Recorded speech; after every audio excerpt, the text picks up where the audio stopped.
Check, check. Check one, check two. Hey, Arpit, your mic's working? Yes. Cool. Hi, everyone. Hello, Xin Namaste. So, really excited to be here. Vietnam is a very special place. For me personally, I'm half Vietnamese. And being here, I think I told my mom this morning when I walked in, I'm at the Independence Palace. She was so excited. So, Arpit, how about you? So What do you I think think of the venue? this is a beautiful country. This is my second time in Vietnam, and I see this amazing energy that we have here in the dev community. Super happy to be here. Yeah, great, great. So just a quick introduction, right? You see BCW, Polygon. I think a lot of people know Polygon, but not so much BCW. People always ask me, especially last night in the opening dinner, what does BCW do? Let alone what does BCW stand for? It stands for Blockchain Communications World.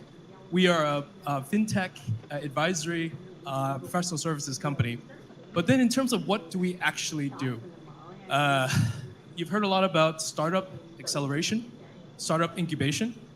What we do is enterprise acceleration. So it's really flipped backwards. We help corporates and enterprises with their DLT and Web3 journey, and then how we actually scale them up with technologies like Polygon, on Ethereum, and other DLT protocols, both public and private. So off to you. Yeah, so thanks, Jeff. Hi, I'm Arpit. I'm part of Polygon's enterprise team. So what we do is very similar to what Jeff mentioned. So we deal with three market segments: traditional enterprise clients, digital native businesses, and government and public sector. And we ensure that their journey in this Web3 is as smooth as it can be. So we kind of take them through that complete journey from idea to product to POC to a pilot and finally to a product and to commercialization whenever that reaches. Yeah, it's really exciting. So Arpit and I have been traveling different places. We've run into each other in different countries, especially in Mongolia, Mongolia, right? Korea. Yeah. Yeah, and then people asked us why Mongolia at that time. Very similar story of why Vietnam. So we're not going to talk about why Mongolia. We'll talk about why Vietnam. Vietnam itself is like Quinn said earlier, has a lot of great opportunity, talent. The market is developing quite significantly. And especially when it comes to enterprise, there's a very strong Web 2 presence in terms of traditional development. And many of the development houses and the capabilities of the people in Vietnam, especially in development and technology side, are really embracing the Web3 space. So from an enterprise perspective, we see not only great opportunities to partner, but overall significant foreign direct investment coming from external markets into Vietnam to grow the enterprise space when it comes to DLT and Web3. So I have a slightly different view on this. So I think, of course, enterprise is a great place to start. But for me, what Vietnam means is, and I will just build up on what Quinn also mentioned in her speech today morning. So for me, Vietnam is a lot of potential, right? So this is a place which can be that Web3 growth engine for enterprises globally. So you can be in Vietnam and you can be building for the world. So that's what I am really passionate about. Having the developer community here feel that they're part of that global Ethereum community, bringing whatever best of the best use cases we have globally here, bringing some of the capacity building stuff that we have here, and connecting this community, developer community in Vietnam to the world. So that's the other point of view to this. I think that's. Yeah, exactly. I think from a macroeconomic perspective, Vietnam has so much to gain in this level of uncertainty. Not even from the overall economic situation with the neighbors in the region, but also specifically with the overall trends in the crypto market, DeFi and GameFi, et cetera. So let's talk about the down market and economy side. And what are some of the pain points you see with the enterprise, I guess, clientele that you're focusing on? So I think the biggest challenge that I face or the enterprise clients face is that if you look at blockchain, Web3, crypto, right? So it is not only a technology; it is a culture, right? So you can read about the technology, you can read about blocks, and you can read about hash, but you cannot just read about that culture. You have to feel that, right? So with that culture comes a lot of a language of its own. All the technical jargons, and the community is very technical in nature, right? So all the conversations start with technical things, right? For example, what is ZK proofs, optimistic rollups, and all of that, right? So what I feel is that that has created a significant entry barrier when it comes to the enterprise client. So most of the decision makers in enterprises, they are business oriented, they are business people, right? So it's the moment you bring in all of this new terminology, which is changing not by the month, by the day, right? So every day something new is happening. So it becomes very difficult for them to actually understand this. So I think that's one. Secondly, because this is such a new space, specifically for an enterprise client, you will hardly find a decision center who is the person who will take a decision to either build on Web3 or not build on Web3, except for maybe the CEO, right? So everyone else in enterprise is incentivized for sustainability or continuity of that organization, right? So that's the second piece. And then third, I think resource pool is a big constraint. So they have highly trained people in traditional tech, but as this field is growing very fast, we have a lot of dynamism in this. So I think that resource crunch is also there, that I feel. Yeah, I mean, I think from my perspective, I definitely agree with you. If you look at the life cycle of how an enterprise project works in Web 2, first of all, you decide, is it SLDC? Is it agile?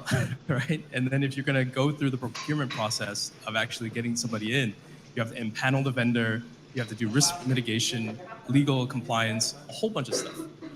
Turn that into Web3, and it's even more complicated. So what we find is when we go into enterprise, usually just doing a Web3 project is like a full-time job, right? I mean, there's so many founders and startups of Web3 companies here. How much time do you spend just doing your regular company?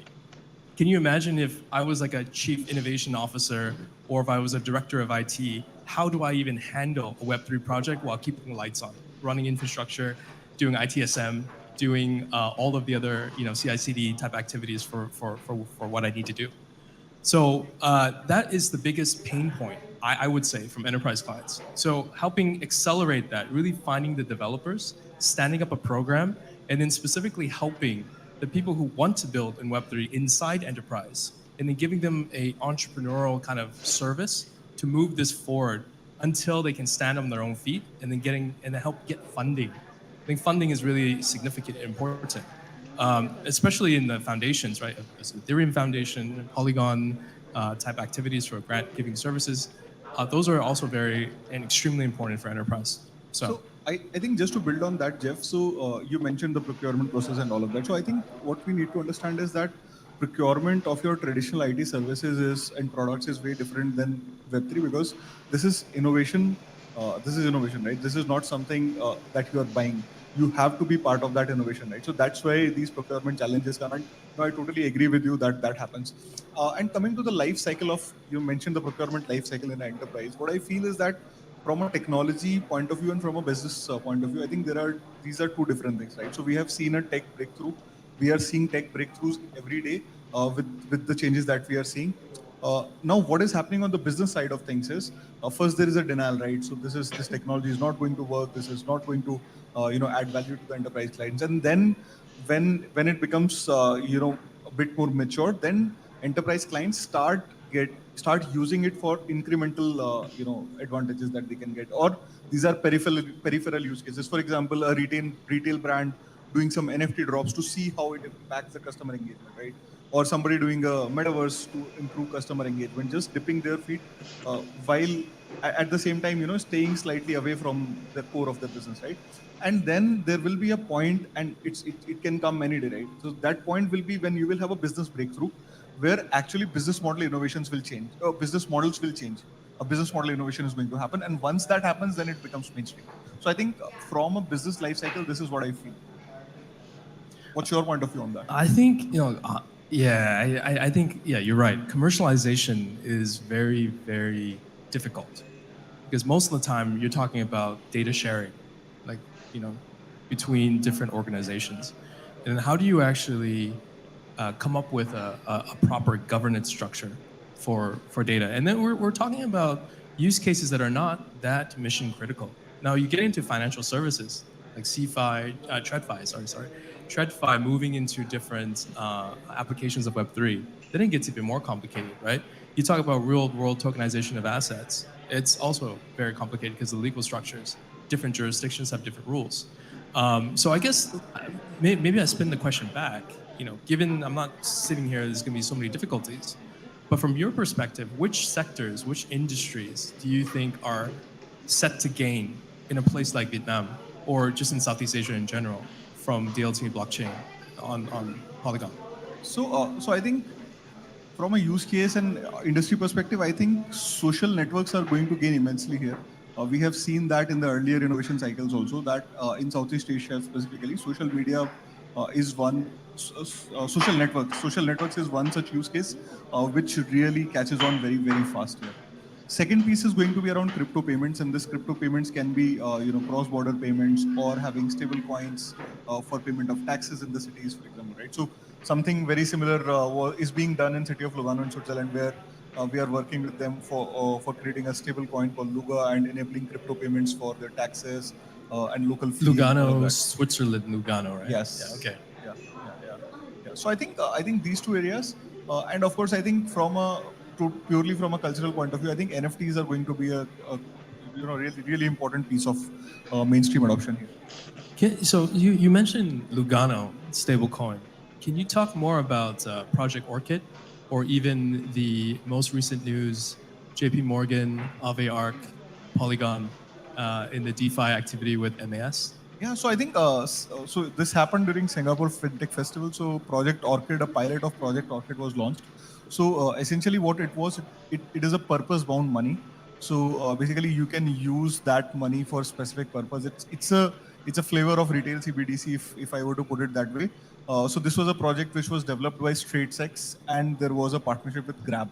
So and it was built on Polygon. So you will be airdrop some of that money, and you can use that money, and Grab merchant app will accept that within the festival. So it was distributed to over 5,000 people there, and it was so exciting to see action happening there, right in front of your eyes here, right? So you talk about CBDCs, you talk about all of these stable coins and all of that, and there everybody who was not even involved in crypto in any way, they were experiencing that on their phone browsers. Like they don't even need to download any wallets and all of that. So I think that user experience was really, really strong. And from that, what I feel is that, irrespective of all the complexity that lies behind, at the end of the day, it's going to be a very simple user application, and that's what we saw in Singapore FinTech Festival when this project Orchid was piloted there. On the other hand, JP Morgan and DPS trade that was done there. So I think that's on the other end of this spectrum, right? So that's something which is highly technical, highly complicated, from a regulatory perspective, highly critical, right? So but I think that will pave way for these bigger institutions to start getting into Web3 and crypto more intently now. Yeah. Also, Singapore FinTech Festival. We also announced in partnership with Polygon and WorldPay FIS a launch of a node operating on Polygon. So financial institutions, traditional financial institutions, are really looking at payments as a significant use case when it comes to being able to scale up on the Ethereum ecosystem via Polygon. So definitely lots of different activities there. I think also on the BCW side, we see a lot of stablecoin activity.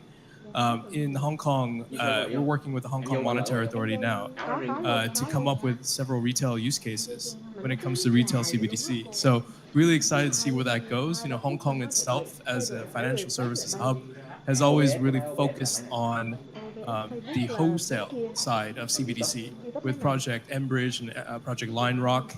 Most recently, starting to kind of move into the retail CBDC space. So really excited about that. So hopefully, we can talk about Lugano, HKMA, Hong Kong dollar. So I think, Jeff, I think at this point I would like to give it a spin and hear your thoughts around some of the use cases which you think are going to engage the end customers much more than, let's say, a wholesale CBDC. Yeah, so look, if you go into something from enterprise side that could actually go far reaching, companies that do activities in a very closed ecosystem today. For example, airlines, right? Vietnam Airlines or Vietjet, right? So you have an entire ecosystem from people to flight services to ticketing to management of the assets themselves for the airplane, into catering and cargo and a whole bunch of other stuff, pilot certifications for safety. That's where blockchain can really, really benefit that ecosystem. And then when you start having a system where airlines speak with other airlines, speak with airports, speak with public transportation systems on the government side, that's when you get digital identity increase, stablecoin adoption, and then also just overall Oracle services that provide more intelligent data back into the city, the grid for everybody to benefit. And then you can start building other layers of services around like ESG, around loyalty, and various other use cases that we talked about earlier. So, as you mentioned, VHJet, so we did a really fun use case with the third busiest airport in India, Bangalore Airport. So, where we just launched a metaverse experience for them. Yeah, I saw that. Yeah, That's pretty cool. So they have Unreal launched, Engine 5, right? Yeah. So Yeah, that's really cool. So they have launched a new terminal, and we created a digital twin of that terminal, and in that, you can do a lot of social networking. You can do a lot of treasure hunt, and you can do. There are going to be retail experiences. There is going to be a arts gallery where local artists will put their art as NFTs. So I think that is pretty interesting. But if you look at the economic logic of that, so there are three parts to it, right? The end customer, they get better engagement because they are at the airport doing nothing for most of the time. The concessionaires or the shops at the airport, they get a steady flow of these customers, which are tech savvy, and they can have curated offers for them, and the airport gets an additional revenue stream which never existed before, right? So now these concessionaires, they can have they can lease out this space in the metaverse. So I think that has been pretty interesting experience for us. Yeah, I think participation, democratization. We hadn't even talked about future of finance stuff yet. So you talked about having multiple different revenue streams going to an existing traditional business in a digital and a physical layer. So that's what real world asset tokenization, right? So one of the projects that we've been kind of involved with is called Toko. It's a wholly owned subsidiary by DLA Piper, a law firm. Founder sitting up here, Scott Thiel. And it is built on not only Ethereum, but also Polygon. And it allows the tokenization of real assets. So I think that's also another area where once we figure that out in the right jurisdiction, whether it be Vietnam, Dubai, Singapore, United States, Hong Kong, wherever, UK, I think that will drive a lot of TPS, a lot of TVL into the ecosystem. So I'm just wondering your thoughts on that kind of long-term journey for financial services. Yeah, no, I think tokenization of real estate, real world assets is definitely going to be a really, really big use case, and I am seeing that in multiple flavors, like be it your real estate, be it your securities. So I think that's going to be interesting, and it's going to really depend on the different regulations that are going to evolve in this. But yeah, I think that's super interesting. Cool. So hey, what's next for Polygon Enterprise? I think we have. We need to be, so we are being shown the time out, but I think for Polygon we are working really hard on ZK solutions, ZK protocols, so I think that's going to be interesting, and then we are doubling down on making this very simple for enterprise users, so that we can bring that mainstream adoption as fast as we can.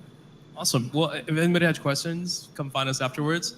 Thanks again, Arpit. It was great chatting with you again. Thank you, Jeff. Thanks. Cheers. Thanks. Yes.